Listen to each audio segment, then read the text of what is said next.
Hey Gophers, welcome back to another edition of Word on the Street. I'm Lisa with GTV. Tuesday night marked the end of a historic election. Businessman Donald Trump defeated Hillary Clinton to become the 45th elect president of the United States. I'm out here to see what you guys have to say about this year's election. Did you watch the presidential election? What was your initial reaction? I was upset. I was pissed off. I was scared. I was scared for what was going to happen. I'm scared for what's going to happen as he gets control of the government and his just people supporting him get control of the government. For me, I felt like I was living in a dream, and I thought it wasn't real. That perhaps I had to turn off the TV and then turn it on again. My initial reaction was I didn't know how to really move forward when Trump got elected. And I have been really taking that question and just going to the spaces and the resources here on campus and just talking to the people whom I felt like would have answers. And it's been a lot of hugging.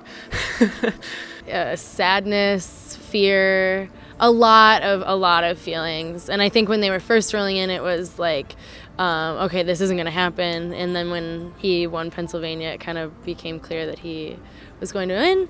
And that was when I started crying. Reading about the history of this country and whatnot, it wasn't, the fact is Trump speaks for, a lot of people in America, and that's sad to say. And we saw that with the results of this election. And it's true, and it's kind of scary that half the country voted for this guy. I mean, not the whole country. I mean, like 46% of people actually turned out to vote. But I think roughly 50%, that's a pretty good sample size to show the rest of America's opinions. And Trump, regardless of whether you agree with him or not, the fact of the matter is like half of this country voted for this guy. And I'm not saying they're all racist, but everyone who voted for Trump either is a bigot, I'm just going to say it straight out, either is a bigot or they didn't think racism was a limiting factor. They didn't think it was a deciding factor, which is really sad. What is the best next thing for higher government to do? I think I believe in the democracy that we have, and I believe in the system that we have. It's a three-segment in government. We have checks and balances in place for a reason. I think it's going to be interesting seeing that all three branches of the government are controlled by the right. But I guess in one sense, basically the game that's played is a game of tug-of-war. If we've got two groups playing tug-of-war where one's pulling one way and one's pulling the exact opposite way, the center of the rope doesn't move. So now at least the rope's going to move. Whether it moves in the right way or the wrong way, I can't answer that, but at least it'll move. I just hope that I still believe that in Congress, Republican congressmen, I believe many of them still have at least decency and just integrity to keep our system of check and balance. That they will promote a conservative agenda, but I do hope that they will not let that go overboard.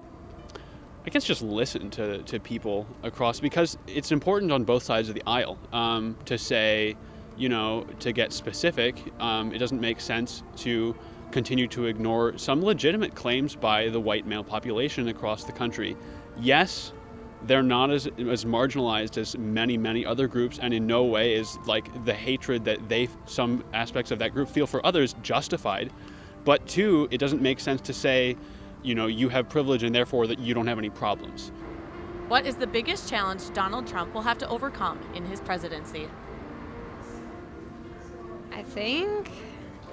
There's just a lot of opposition, and I don't know, it's hard to know what's going to happen because obviously he was elected, so there is a lot of support too, but I think he's going to have to really prove himself and prove that he is even capable no matter what. Decades of systemic things that have been going on that have caused us to be so polarized, but I really think that that's an issue that he's going to face moving forward.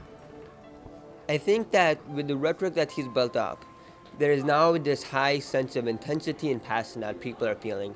And part of that can be economic problems, part of that is the social tensions that's going on. And while creating this hatred might help you get elected, it's not a sustainable practice. And so he's going to have to overcome kind of unification. And I'm hopeful for seeing that, but I'm going to be a little curious on how he does it. Thanks for watching this edition of Word on the Street. Please don't forget to like, share, and subscribe for more videos.